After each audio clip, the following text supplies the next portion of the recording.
السلام عليكم ورحمة الله وبركاته. أعوذ بالله من الشيطان الرجيم. بسم الله الرحمن الرحيم. ولا تأكلوا أموالكم بينكم بالباطل وتدلوا بها إلى الحكام لتأكلوا فريقا من أموال الناس بالإثم وأنتم تعلمون. صدق الله مولانا العظيم. لعن رسول الله صلى الله عليه وسلم الراشية والمرتشية والرائشة. رواه الإمام أحمد في مسنده. يا من يرى مد البعوض جناحها في ظلمة الليل البهيم الأليل ويرى عروق نياطها في نحرها والمخ في تلك العظام النحلي. اغفر لعبد تاب من فرطاته ما كان منه في الزمان الأول.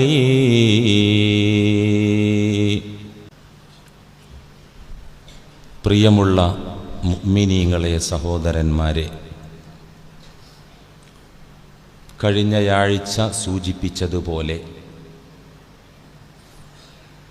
അഴിമതിയും കൈക്കൂലിയും എന്ന ഒരു വിഷയത്തിൻ്റെ ചർച്ചയിലേക്കാണ് ഇനി നമുക്ക് കടന്ന് ചെല്ലാനുള്ളത്. പരിശുദ്ധ ഇസ്ലാം വരച്ചുകാട്ടിത്തന്ന ഹറാമ് ഹലാലുമായി ബന്ധപ്പെട്ട അതിപ്രധാനമായ ഒരു വിഷയം തന്നെയാണ് അഴിമതിയും കൈക്കൂലിയും. എന്നുവച്ചാൽ ഇസ്ലാമിൻ്റെ പ്രതിപാദ്യ വിഷയങ്ങളിൽ വളരെ പ്രസക്തമായ ഒരു മേഖലയാണ് ഈ രണ്ട് കുറ്റകൃത്യങ്ങളും. പലരും ധരിച്ചു വച്ചിരിക്കുന്നത് അഴിമതിയും കൈക്കൂലിയുമൊക്കെ ഗവൺമെൻറ്റുമായി ബന്ധപ്പെട്ട വിഷയങ്ങളാണ്, ഇസ്ലാമുമായി അതിന് ബന്ധമൊന്നുമില്ല. സർക്കാർ നിയമങ്ങളിൽ അഴിമതിയും കൈക്കൂലിയും കുറ്റകരമാണ് എങ്കിലും ഇസ്ലാം ഈ വിഷയത്തെക്കുറിച്ച് ഒന്നും പറഞ്ഞിട്ടില്ല എന്നാണ് ധാരണ. മരണാനന്തരം നാളെ പടച്ച തമ്പുരാന്റെ മുന്നിൽ ചെന്ന് നിൽക്കുമ്പോൾ പടച്ച തമ്പുരാൻ നിസ്കാരത്തിൻ്റെ കണക്ക് ചോദിക്കും, അതിൻ്റെ അവസ്ഥയെക്കുറിച്ച് ചോദിക്കും, നോമ്പിനെക്കുറിച്ചും സക്കാത്തിനെക്കുറിച്ചും ഹജ്ജിനെക്കുറിച്ചും അതുപോലെ കുറ്റകൃത്യങ്ങളായ മോഷണത്തെക്കുറിച്ചും പലിശയെക്കുറിച്ചൊക്കെ ചോദിക്കും. പക്ഷേ ഗവൺമെൻറ്റിനോട് ചെയ്യുന്ന കുറ്റമായ അഴിമതി കൈക്കൂലി കാര്യങ്ങളെക്കുറിച്ചൊന്നും അള്ളാഹു ചോദിക്കുകയില്ല എന്ന ഒരു ധാരണ. വാസ്തവത്തിൽ പരിശുദ്ധ ദീനുൽ ഇസ്ലാമിനെ കുറിച്ചുള്ള അജ്ഞതയാണ്, അന്ധതയാണ് ഇത്തരം ചിന്തകൾക്ക് വകവെക്കുന്നത്. പരിശുദ്ധ ദീനുൽ ഇസ്ലാം നമ്മോട് പറയുന്നതെന്താണ്, നമ്മോട് പഠിപ്പിച്ചിട്ടുള്ളതെന്താണ്? ഓരോ സത്യവിശ്വാസിയോടും വിശ്വാസിനിയോടും മുസ്ലിം കമ്മ്യൂണിറ്റിയിലെ ആണിനോടും പെണ്ണിനോടും ഓരോ മെമ്പർമാരോടും അള്ളാഹുവിൻ്റെ ദീൻ കൽപ്പിച്ചിട്ടുള്ളത് നിങ്ങൾ ഹലാൽ ഏതാണെന്ന് നോക്കണം, ഹറാം ഏതാണെന്ന് നോക്കണം. നിങ്ങൾക്ക് അനുവദിക്കപ്പെട്ടത് ഏതാണെന്ന് നിങ്ങൾ തിരിച്ചറിയണം, നിങ്ങളുടെ മേൽ നിഷിദ്ധമാക്കപ്പെട്ടത് ഏതാണെന്ന് നിങ്ങൾ തിരിച്ചറിയണം. എന്നിട്ട് അള്ളാഹു തൃപ്തിപ്പെട്ട അനുവദിച്ച മേഖലകളിലൂടെ നിങ്ങൾ ജീവിക്കണം. ഇത് നിങ്ങൾക്ക് ഓരോരുത്തർക്കും ഫർള് ഐനാണ്, നിർബന്ധമാണ്. ഇക്കാര്യത്തിൽ തിരുദൂതർ മുഹമ്മദ് മുസ്തഫ സ്വല്ലല്ലാഹു അലൈഹി വസല്ലമ തങ്ങൾ പഠിപ്പിച്ചത് എന്താണ്? ഖാല റസൂലുള്ളാഹി സ്വല്ലല്ലാഹു അലൈഹി വസല്ലം ത്വലബുൽ ഹലാലി ഫരീളത്തുൻ അലാ കുല്ലി മുസ്ലിമിൻ വ മുസ്ലിമ. ഹലാല് അന്വേഷിക്കുക, അള്ളാഹു അനുവദിച്ചത്, അള്ളാഹു തൃപ്തിപ്പെട്ടത്, നല്ലത് നിങ്ങൾ തേടിപ്പിടിക്കുക എന്നത് ഫരീളത്തുൻ, ഓരോ വ്യക്തിയുടെ മേലിലും മെമ്പറുടെ മേലിലും ഫർള് ഐനാൻ, അലാ കുല്ലി മുസ്ലിമിൻ വ മുസ്ലിമ, ആണാകട്ടെ പെണ്ണാകട്ടെ നിർബന്ധമായ കാര്യമാണ്. എവിടുന്നെങ്കിലും കിട്ടുന്നത് കന്നാലികൾ വെട്ടിവിഴുങ്ങുന്നത് പോലെ, മൃഗങ്ങള് കുടിക്കുന്നത് പോലെ, അവർ ജീവിക്കുന്നത് പോലെ ആയിരിക്കില്ല ഒരു സത്യവിശ്വാസിയുടെ ജീവിതം, അന്നപാനീയങ്ങൾ. ഹലാല് തേടുക എന്നത് ഓരോരുത്തർക്കും നിർബന്ധമാണ്. മറ്റൊരു ഹദീസ് ത്വലബുൽ ഇൽമി ഫരീളത്തുൻ അലാ കുല്ലി മുസ്ലിമിൻ വ മുസ്ലിമ, വിജ്ഞാനമാർജിക്കൽ, അറിവ് സമ്പാദിക്കൽ, അറിവ് തേടൽ ഓരോ ആണിനും പെണ്ണിനും നിർബന്ധമാണ്. ഈ രണ്ട് ഹദീസുകൾ ചേർത്താൽ വരുന്ന ഒരു ആശയം ഹുജ്ജത്തുൽ ഇസ്ലാം അബൂ ഹാമിദുൽ ഗസാലി റഹിമഹുല്ല ബയാൻ ചെയ്യുന്നുണ്ട്. ഈ രണ്ട് ഹദീസുകളും ചേർത്ത് വെച്ചാൽ കിട്ടുന്ന ആശയം ഫത്വലബു ഇൽമിൽ ഹലാലി ഫരീളത്തുൻ അലാ കുല്ലി മുസ്ലിമിൻ വ മുസ്ലിമ. ഹലാലിനെ കുറിച്ചുള്ള അറിവ് അള്ളാഹു ഏതൊക്കെയാണ് നമുക്ക് അലൗഡാക്കി തന്നത്, അനുവദിച്ച് തന്നത്, തൃപ്തിപ്പെട്ട് തന്നത്, അത് വേർതിരിച്ച് അറിയാനാകുന്ന ഒരു അറിവ്, ഒരു ഇൽമ്, അത് സമ്പാദിക്കൽ, അത് കേൾക്കൽ. വെള്ളിയാഴ്ച പള്ളിയിൽ പറയുമ്പോൾ ഉറങ്ങി തൂങ്ങാതെ കേൾക്കൽ. മുസ്ലിയാർക്ക് വേറെന്തൊക്കെ പറയാണ്ട്, എന്താ ഇത് പറയുന്നു എന്ന് ചിന്തിക്കാതെ ചെവി കൂർപ്പിച്ച് മനസ്സ് തുറന്നു വെച്ച് കേട്ടു പഠിക്കൽ. ഫരീളത്തുൻ അലാ കുല്ലി മുസ്ലിമിൻ വ മുസ്ലിമ എന്നാണ് ഈ രണ്ട് ഹദീസുകളും ചേർത്താൽ കിട്ടുന്ന ആശയം എന്ന് ഇമാം ഗസാലി റഹിമഹുല്ല പറയുന്നു. എന്തിനാണ് ഈ സമയത്ത്, അനുഗ്രഹീതമായ ഇത്തരം സമയങ്ങളിൽ, സന്ദർഭങ്ങളിൽ അഴിമതിയെക്കുറിച്ചും കൈക്കൂലിയെക്കുറിച്ചൊക്കെ പറയാൻ മെനക്കെടുന്നത് എന്തിനാ? നാം വിശുദ്ധരാകാൻ വേണ്ടി. നമ്മുടെ ആരാധനാനുഷ്ഠാനങ്ങൾ, നമ്മിൽ നിന്നുണ്ടാകുന്ന പ്രകടമാകുന്ന സൽക്കർമ്മങ്ങൾ സ്വീകാര്യമാകാൻ വേണ്ടി, കബൂലാകുന്ന പരുവത്തിൽ ആയിക്കിട്ടാൻ വേണ്ടി. ഈ വിഷയത്തിന്റെ ഗൗരവം നമുക്ക് മനസ്സിലാകാൻ ഒരൊറ്റ ഹദീസ് പഠിച്ചാൽ മതി. ഈ വിഷയത്തിന്റെ ഗൗരവം റസൂലുള്ളാഹി സ്വല്ലല്ലാഹി അലൈഹി വസല്ലം പറയുന്നുണ്ട്, അൽ ഇബാദത്തു അശ്റത്തു അജ്സാഇൻ തിസ്അത്തും മിൻഹാ ഫീ ത്വലബിൽ ഹലാൽ. ഇബാദത്ത് 10 ഭാഗങ്ങളാണ്. 10 ഭാഗങ്ങളാണ് ഇബാദത്തിന്. അള്ളാഹുവിനെ അനുസരിക്കുന്നതിന്, അവൻ തൃപ്തിപ്പെട്ട കർമ്മങ്ങൾ അനുഷ്ഠിക്കുന്നതിന്, സൽക്കർമ്മങ്ങൾ ആചരിക്കുന്നതിന് 10 ഭാഗങ്ങളുണ്ട്. 10 ഭാഗം. ഈ 10 ജുസുകൾ അടങ്ങിയതാണ് മൊത്തം ഇബാദത്ത്. അശ്റത്തും മിൻഹാ തിസ്അത്തും മിൻഹാ,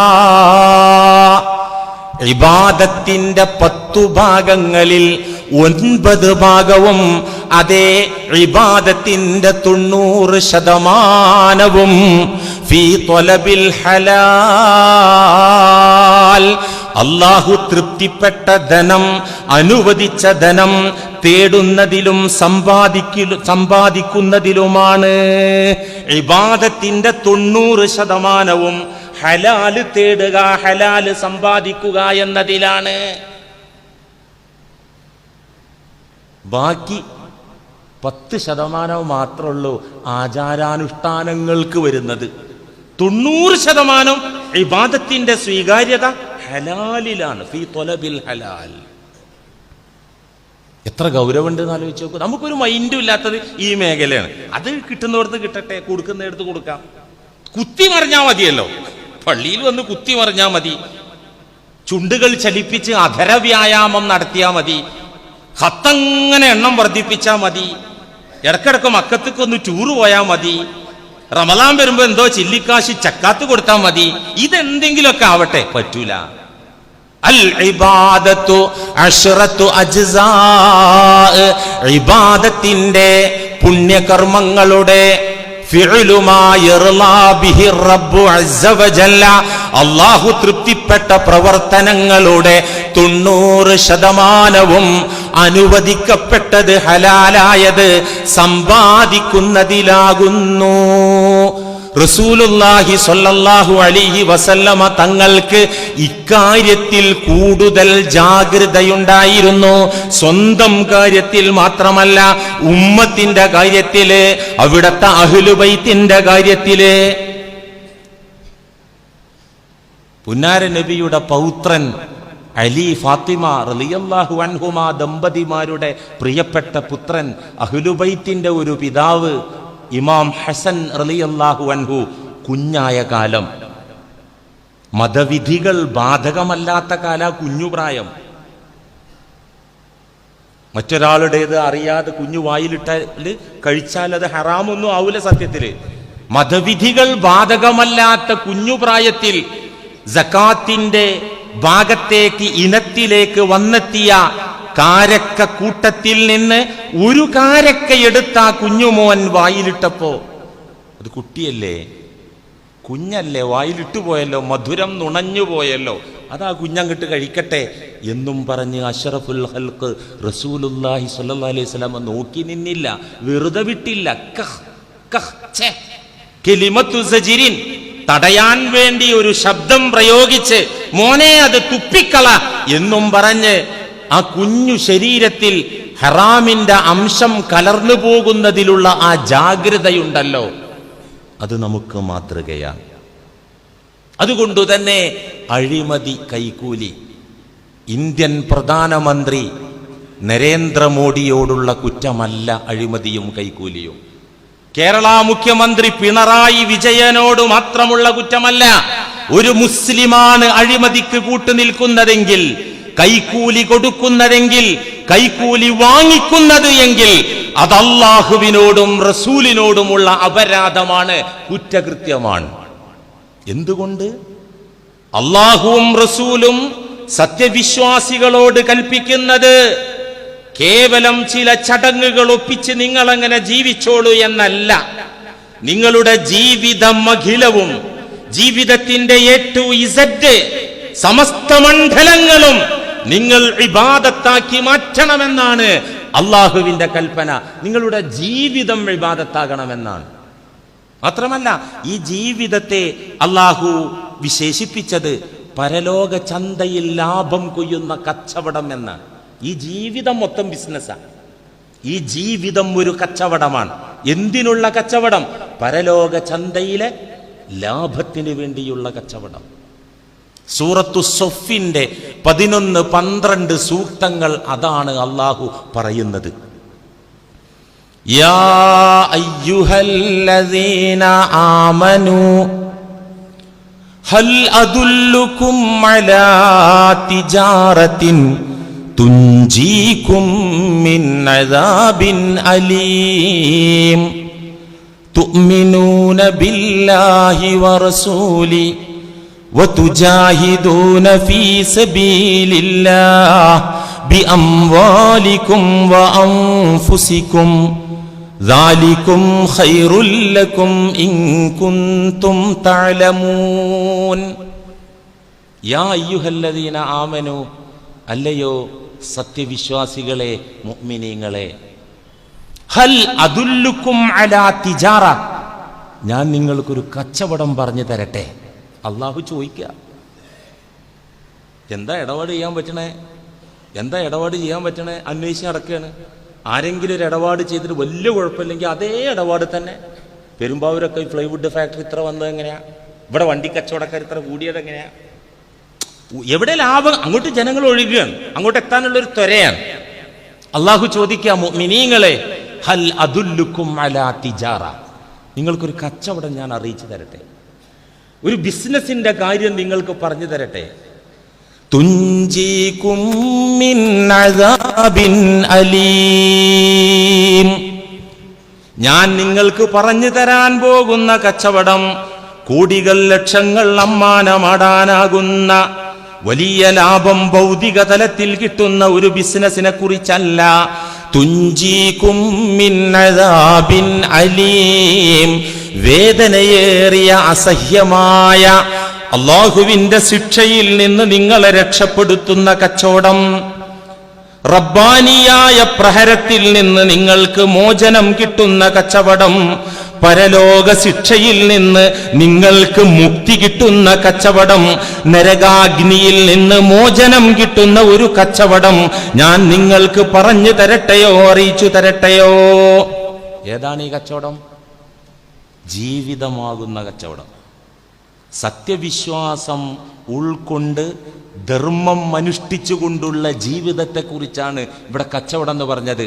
ആ കച്ചവടം വിശദീകരിക്കുന്നു സൊഫിന്റെ 12-ാമത്തെ ആയത്തിൽ. തുഅ്മിനൂന ബില്ലാഹി വറസൂലിഹി, നിങ്ങൾ അല്ലാഹുവിലും അവന്റെ തിരുദൂതരിലും വിശ്വസിക്കേണ്ട വിധം വിശ്വസിച്ച് ഈമാൻ ക്ലിയറാക്കുക. വതുജാഹിദൂന ഫീ സബീലില്ലാഹി ബിഅംവാലികും വഅൻഫുസികും, നിങ്ങളുടെ ദേഹങ്ങളെ കൊണ്ട് ശരീരങ്ങളെ കൊണ്ട് സമ്പത്ത് കൊണ്ട് അല്ലാഹുവിന്റെ മാർഗത്തിൽ കഠിനാധ്വാനം ചെയ്യുക, അങ്ങനെ ജീവിക്കുക. ദാലികും ഖൈറുൽ ലക്കും ഇൻ കുൻതും തഅലമൂൻ, നിങ്ങൾക്ക് അകത്തിച്ചിരി തലച്ചോറിൽ ഇച്ചിരി വെളിച്ചുണ്ടെങ്കിൽ ഇതാണ് നിങ്ങൾക്ക് നല്ലത്. ഒരല്പം അറിവ് നിങ്ങൾക്കുണ്ടെങ്കിൽ ഇതാണ് നിങ്ങൾക്ക് നല്ലത്. പരിശുദ്ധ ഖുർആൻ ഇതാണ് ഇമ്പോർട്ടൻ്റ്. ദീനിൽ പ്രധാനം ഇതാണ്. റസൂലുള്ള പറയുന്നുണ്ട്, ഖൈറു ദീനിക്കും അൽ വറഉ, ഖൈറു ദീനിക്കും അൽ വറഉ, നിങ്ങളുടെ ദീനിൽ ഏറ്റവും ഹൈറായത് ഏതാ അറിയാം നിങ്ങൾക്ക്? ചില വേഷങ്ങളല്ല, വേഷം കെട്ടുകളല്ല, യാന്ത്രികമായ പ്രകടനങ്ങളല്ല.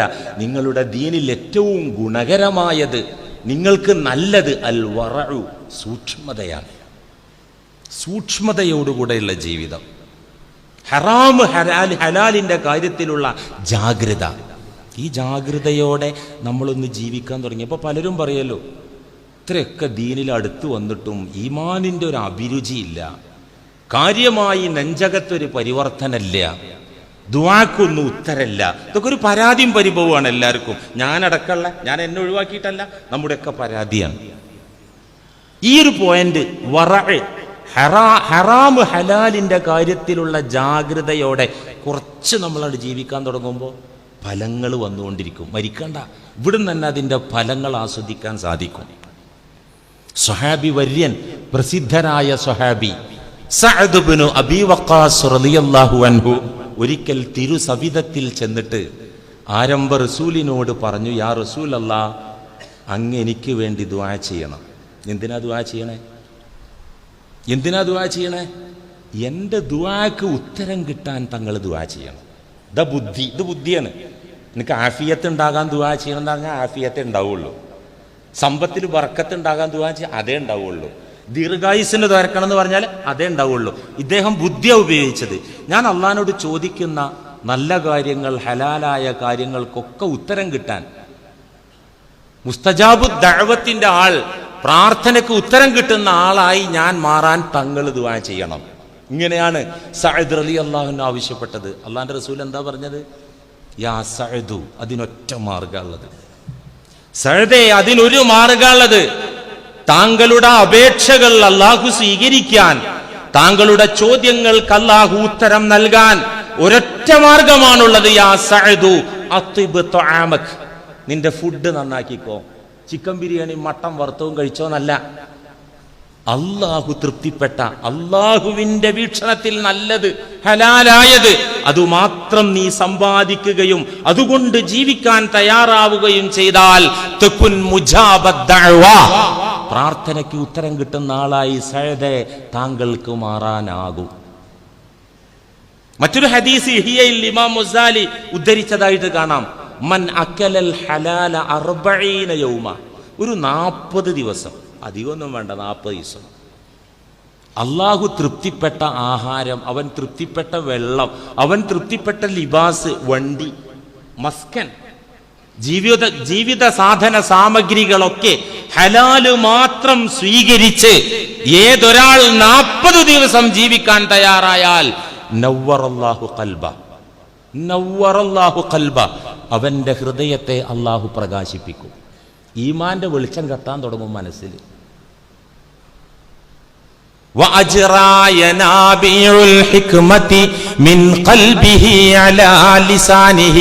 നെഞ്ചകത്ത് കത്തുന്ന ഈമാനിന്റെ വെളിച്ചം, ആത്മീയമായ വെളിച്ചം, അതവിടെ ഒതുങ്ങി നിൽക്കില്ല.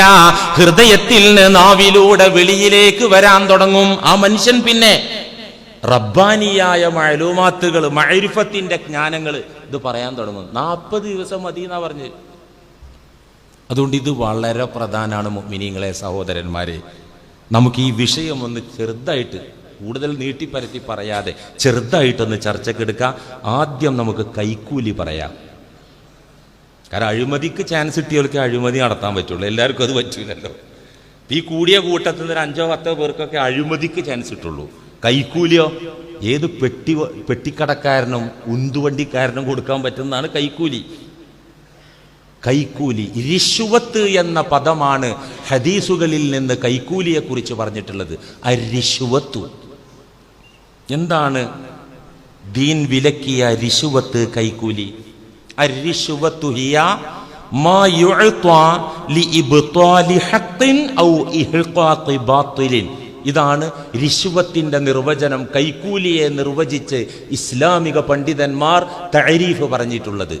അരിശ്വത്തു, കൈക്കൂലി എന്നാൽ ഹിയ അത്, മാ യുഅ്താ ലിഇബ്താലി ഹഖ്ഖിൻ ഔ ഇഹ്ഖാഖി ബാത്തിലിൻ, മറ്റൊരാളുടെ അവകാശം തടയാൻ വേണ്ടി, മറ്റൊരാളെ ഉപദ്രവിക്കാൻ വേണ്ടി, ഔ ഇഹ്ഖാഖി ബാത്തിലിൻ, അനർഹമായത് സ്ഥിരീകരിക്കാൻ, അനർഹമായത് സമ്പാദിക്കാൻ, നിയമത്തിൽ തനിക്ക് അവകാശപ്പെട്ടതല്ലാത്തത് സമ്പാദിക്കാൻ, അല്ലെങ്കിൽ മറ്റൊരാളെ ഉപദ്രവിക്കാൻ വേണ്ടി അധികാരി വർഗത്തിന് നൽകുന്ന കൈമടക്കിന്റെ പേരാണ് റിശ്വത്ത്. മറ്റൊരാളെ ഉപദ്രവിക്കുക, പോലീസുകാർക്ക് അല്ലെങ്കിൽ വില്ലേജ് ഓഫീസർക്ക് ഒരു ഗിഫ്റ്റ് കൊടുക്കുക. എന്തിന്? ഒരാളെ ശല്യം ചെയ്യാൻ. ഈ ഗിഫ്റ്റ് എന്ന് പറഞ്ഞാൽ പൈസ ആയിക്കൊള്ളണമെന്നൊന്നുമില്ല കേട്ടോ. ജോണി വാക്കർ കുപ്പിയായാലും കാലിച്ചട്ടിയായാലും കൈക്കൂലി തന്നെ. അല്ലെങ്കിൽ ഉദ്യോഗസ്ഥനോട് പറഞ്ഞു എൻ്റെ വണ്ടി ഉപയോഗിച്ച ഒരാഴ്ച കുഴപ്പമൊന്നുമില്ല, ആ ഉപയോഗിച്ചവരട്ടാണ് കൊടുത്തു. എന്തിന്? ഉള്ളിലൊരു ഗൂഢ ലക്ഷ്യമുണ്ട്, അനർഹമായത് എന്തോ, അല്ലെങ്കിൽ വേറൊരാളെ പ്രയാസപ്പെടും, ഇങ്ങനെ ഒരു ടാർഗറ്റ് മനസ്സിലുണ്ടെങ്കിൽ ആ വണ്ടി കൊടുത്തതും കൈക്കൂലിയാണ്.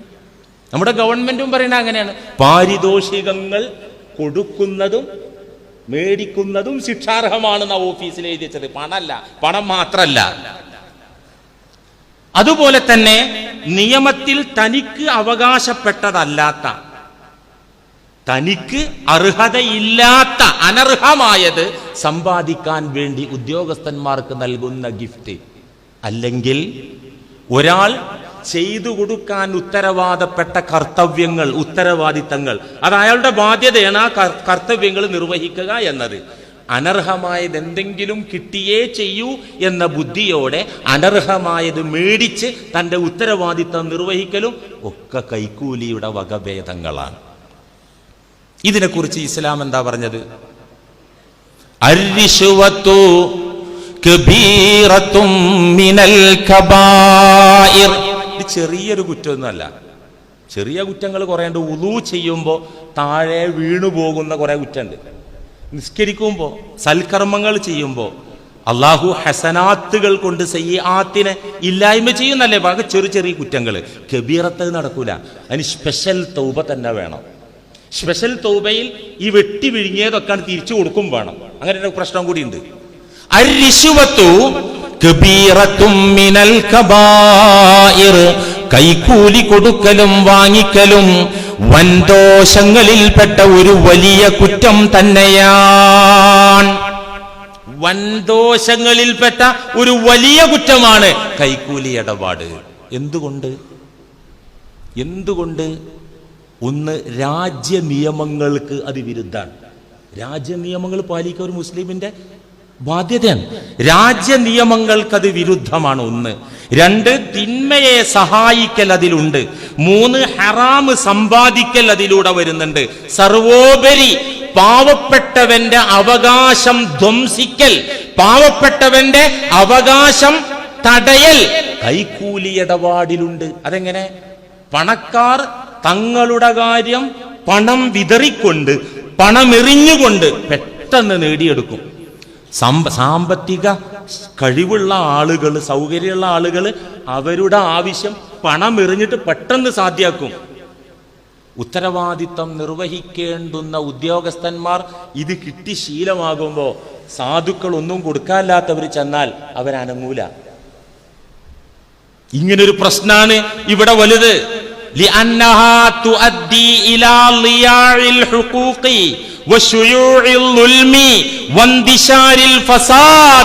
മഹാന്മാരായ ഇമാമുകൾ പറയുന്നു, കൈക്കൂലി മുഖേന അത്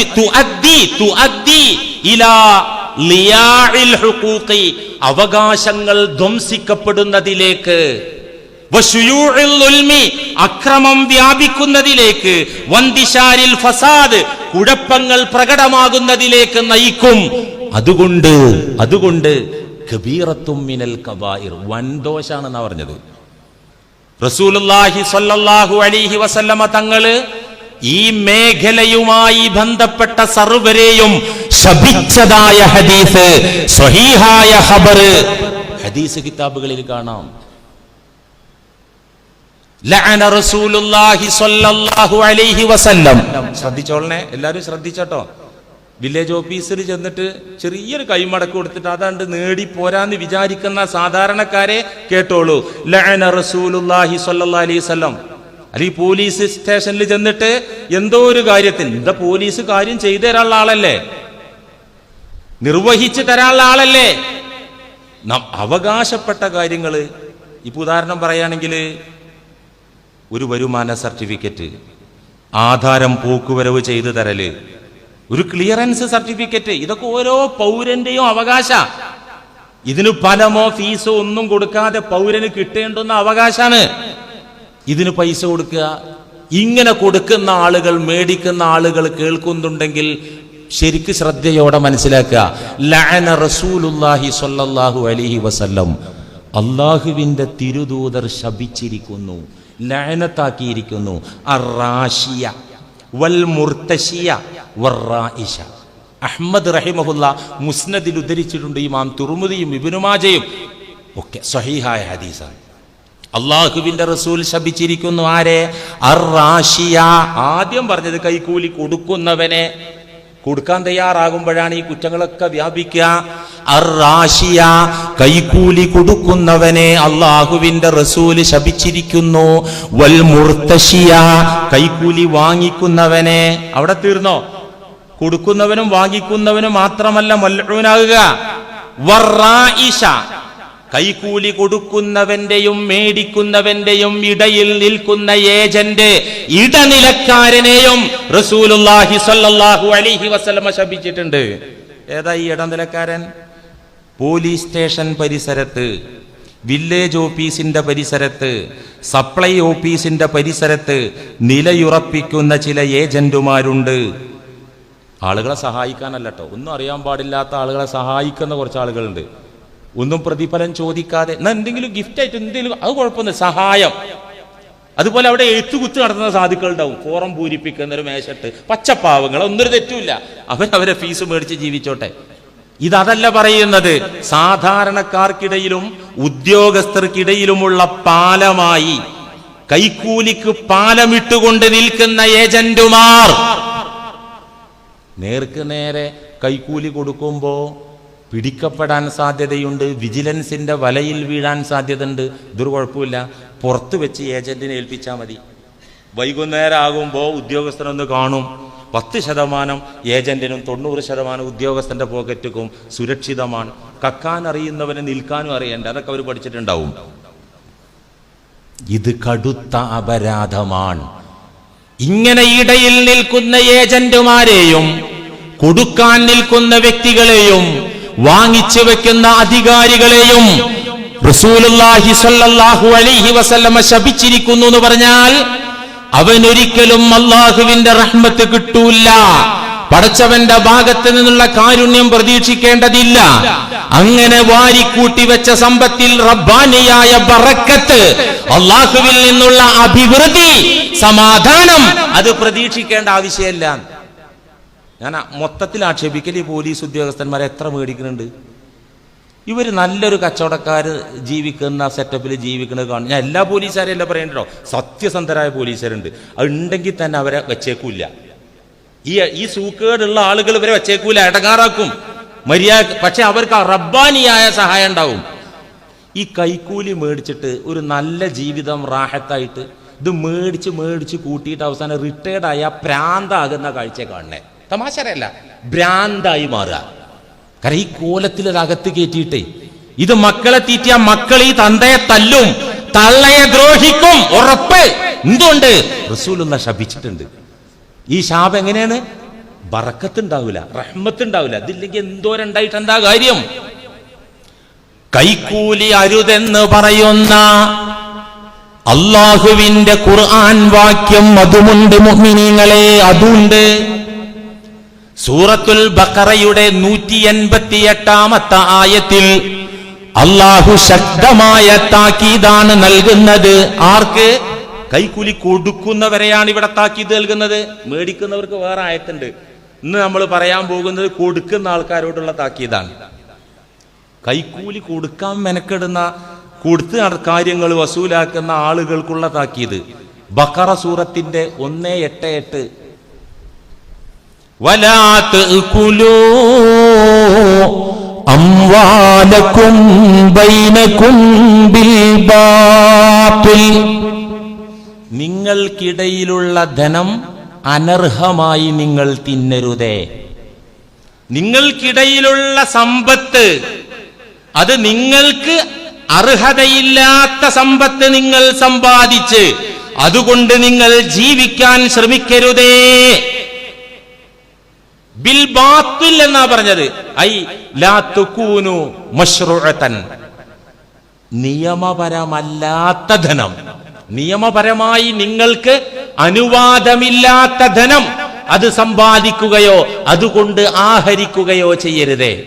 അടുത്ത ഭാഗം വതുദുലൂ ബിഹാ ഇലൽ ഹുക്കാം, വതുദുലൂ ബിഹാ ഇലൽ ഹുക്കാം, അധികാരി വർഗത്തിന് നിങ്ങൾ കോഴ കൊടുക്കരുതേ.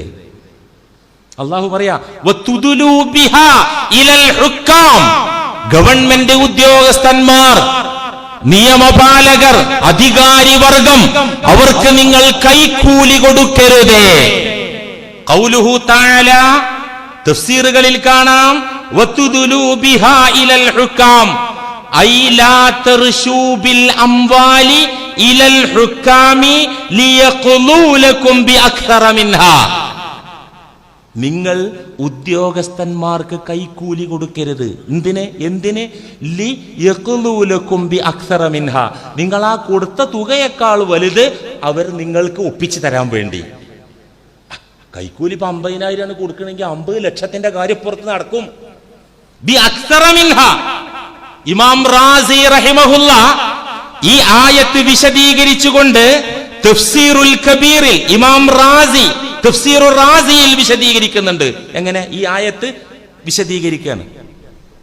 അൽ ഇദ്ലാഉ മഅഖൂദും ബി ഇദ്ലാഇ ദൽവി. തുദുലു എന്നാ പറഞ്ഞത്. തുദുലു ഇത് ബക്കറ്റും കയറും ഇടുന്നതിനാണ് തുദുലു എന്ന് പറയാ. കിണറിലേക്ക് ബക്കറ്റും കയറും, തൊട്ടിയും കയറും ഇറക്കുന്നതിനാണ് തുദുലു. ദൽവിൽ നിന്ന് വന്നതാണ്.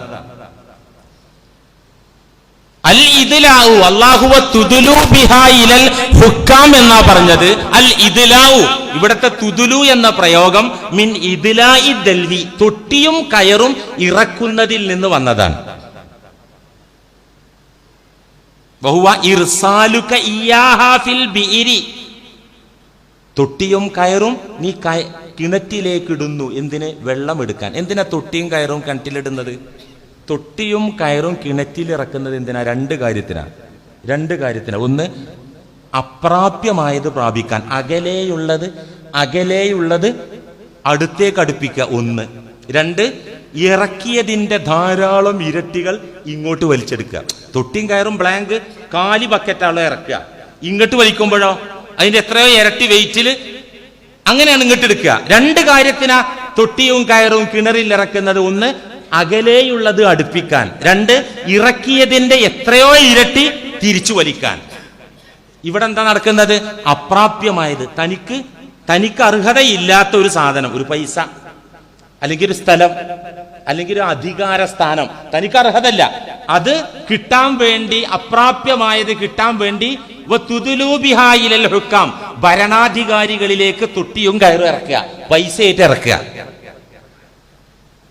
എന്നിട്ടോ ആ ഇറക്കുന്നത് എത്ര ആയിരങ്ങളായി ഇറക്കുന്നത്, അതിന്റെ എത്രയോ ഇരട്ടി സമ്പാദിക്കാൻ വേണ്ടി കൈക്കൂലി കൊടുക്കുന്ന ഇടപാട് നിങ്ങൾ ചെയ്യരുതേ.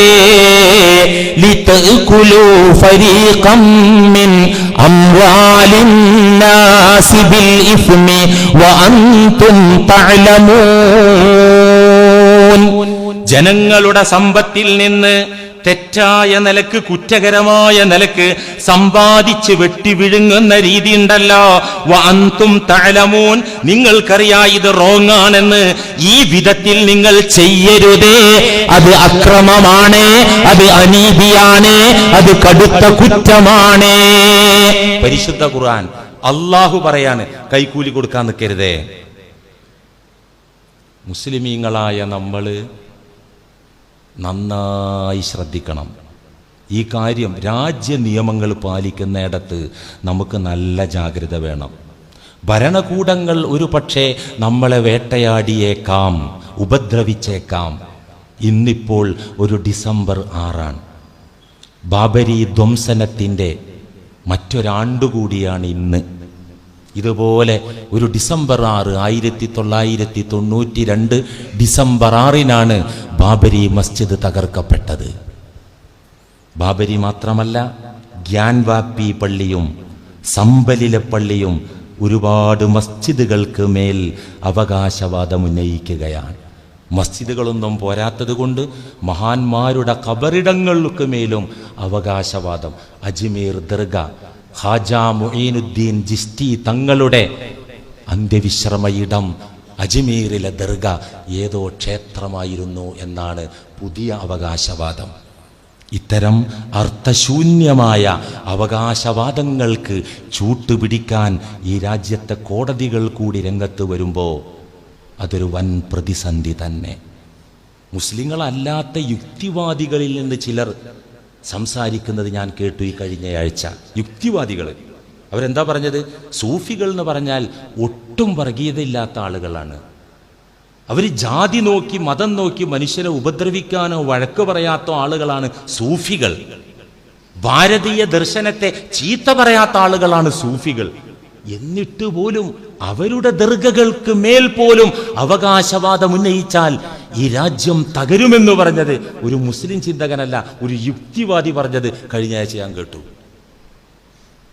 എന്താണ് ഈ രാജ്യത്തിന്റെ അവസ്ഥ? പ്രതിപക്ഷ നേതാവ് രാഹുൽ ഗാന്ധി സമ്പലിൽ 4-5 യുവാക്കളാണ് ശുഹദാക്കളായത്. അള്ളാഹു ആ ചെറുപ്പക്കാർക്ക് ശുഹദാഇന്റെ റേഞ്ച് കൊടുക്കുമാറാകട്ടെ. ആ മേഖലയിലേക്കൊന്ന് കടന്നു ചെല്ലാൻ, അത് കൂട്ടമായി അവിടെ കർഫ്യൂ ഉണ്ടെങ്കിൽ ഓക്കെ, നിയമം ഞങ്ങൾ പാലിക്കാം. ഞാൻ ഒറ്റയ്ക്ക് ഇത് ആ സ്റ്റേറ്റിലൊരു MP ആണ് പറയുന്നത്, ക്യാബിനറ്റ് റേഞ്ചിലുള്ള ഒരു പ്രതിപക്ഷ നേതാവാണ്. വിട്ടില്ല യോഗി പോലീസ്.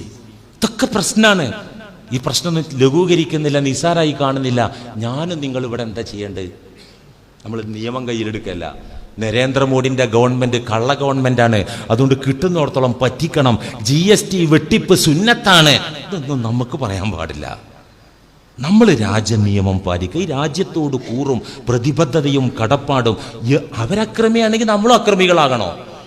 അവര് റോങ് ആണെങ്കിൽ നമ്മൾ റോങ് ആകണോ? പാടില്ല. നമ്മൾ നിയമങ്ങൾ പാലിച്ച് നമ്മുടെ നാഥനായ അള്ളാഹുവിനോട് അപേക്ഷിക്കുക. അവന്റെ സഹായമല്ലാതെ നമുക്കൊരു മോചനമില്ല മുഅ്മിനീങ്ങളെ. അവന്റെ ഭാഗത്ത് നിന്നുള്ള റഹ്മത്തല്ലാതെ, അവന്റെ ഭാഗത്ത് നിന്നുള്ള കാവലല്ലാതെ, അവന്റെ ഇടപെടൽ കൊണ്ടല്ലാതെ ഇന്ത്യൻ മുസ്ലിമിന് ഒരിക്കലും രക്ഷയില്ല.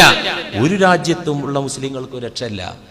അതുകൊണ്ട് നമ്മൾ നിയമം പാലിക്കുക, നിയമപരമായിട്ട് ഉള്ള പ്രതിഷേധങ്ങൾ, നിയമപരമായിട്ടുള്ള പ്രകടനങ്ങൾ അതൊക്കെ നടത്തിയിട്ട് അള്ളാഹുവിനോട് നമ്മൾ മനമുരുകി തേടുക. പടച്ചവനെ, റഹ്മാനായ റബ്ബേ, നീ ഇസ്ലാമിനും മുസ്ലിമുകൾക്കുമുള്ള ഇസ്സത്ത് ഞങ്ങൾക്കൊക്കെ പ്രദാനം ചെയ്യണമേ റഹ്മാനെ. ഇൻഷാ അല്ലാഹ് കൈക്കൂലിയെക്കുറിച്ച് പ്രധാനമായ ഒരു ഹദീസ്, ഒരു ആയത്തും മാത്രമേ ഇന്ന് പറഞ്ഞിട്ടുള്ളൂ. പ്രധാനമായ ചില മുന്നറിയിപ്പുകൾ നമുക്ക് അടുത്ത ആഴ്ച തൊട്ട് കുറച്ചുകൂടെ പറയാണ്ടത് പറഞ്ഞിട്ട് പിന്നെ അഴിമതിയെക്കുറിച്ച്, കൈക്കൂലി കഴിഞ്ഞാൽ അഴിമതിയെക്കുറിച്ച് നമുക്ക് പറയണം. ഈ കാര്യമൊക്കെ നമ്മൾ ശ്രദ്ധിച്ചാലാണ് നമ്മളെ മക്കൾ നന്നാവുള്ളൂ, നമ്മുടെ കുടുംബത്തിൽ സമാധാനം ഉണ്ടാവുള്ളൂ, നമുക്ക് റാഹത്ത് ഉണ്ടാവുള്ളൂ. ഈ വളഞ്ഞ വഴിയിലൂടെ ഉദ്യോഗസ്ഥരിലേക്ക് തൊട്ടിയും കയറി ഇറക്കിയിട്ട് നിങ്ങൾ മുക്കിയെടുക്കാൻ നോക്കണ്ട എന്നാണ് അള്ളാഹു പറഞ്ഞത്. ഈ കാര്യം നമ്മൾ സൂക്ഷിക്കുക. അള്ളാഹു തൗഫീക്ക് നൽകുമാറാകട്ടെ.